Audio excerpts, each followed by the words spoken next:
সুন্দর বাংলাদেশ চাই, যেখানে আমি আমার বাচ্চাকে জন্ম দিতে পারবো, এরকম বাংলাদেশ চাই। এই দেশ কোনো কারো দলীয় প্রতিশোধ খেলার মাঠ না। সবার কাছে আমি একটা প্রশ্ন রাখতে চাই যে দল আগে না দেশ আগে? আমার কাছে দেশ আগে। এই দেশ কোনো কারো দলীয় প্রতিশোধ খেলার মাঠ না, এটা আমাদের সোনার বাংলাদেশ। এখানে খুনাখুনি ভাঙচুর এগুলো বন্ধ করতে হবে এবং সবাইকে সুস্থ মানসিকতায় আসতে হবে। এসব হিংসা ঘৃণা এগুলো সব কবর দিতে হবে।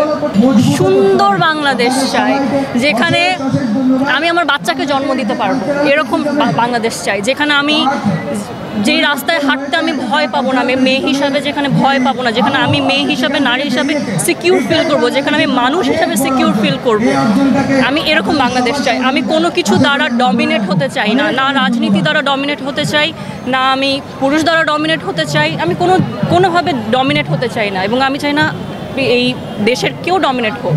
কাজ চলছে, কাজ তো থামিয়ে রাখতে পারবো না আমরা, আমাদের সবার খেয়ে বাঁচতে হয়। আমরা এখানে আমরা সবাই খেয়ে বাঁচি, তো কাজ চলছে, কাজ করছি। পরিস্থিতি আরেকটু স্বাভাবিক হলে আবার আগের মতো কাজ শুরু হবে। আপনি অনেক ভারী প্রশ্ন করেন, কিন্তু আমাকে এসবকে কিন্তু ওয়ান লাইনার অ্যান্সার নেই। সব ঊর্ধ্বে আমরা চাই খুবই নিরাপদ একটা বাংলাদেশ, এবং একই সাথে আমি এই মুহূর্তে আমাকে যারা শুনছেন না কেন তাদেরকে বলতে চাই, যেহেতু আমাদের বাংলাদেশে নিউ ফর্ম হচ্ছে, একটা বলা যায় হচ্ছে নতুন জন্ম, এবং আমাদেরও কিন্তু নতুনভাবে ভাবার একটা অনেক বড় জায়গা আছে। আমরা এতদিন যেভাবে ভাবতাম এভাবে ভাবতে হবে না, আমাদেরকে নতুন করে ভাবতে হবে। এবং এই আন্দোলনে আমি একটা ব্যাপার খুব সুন্দর করে খেয়াল করলাম, এখানে কিন্তু আমরা একজন আরেকজনের জন্য দাঁড়িয়েছি।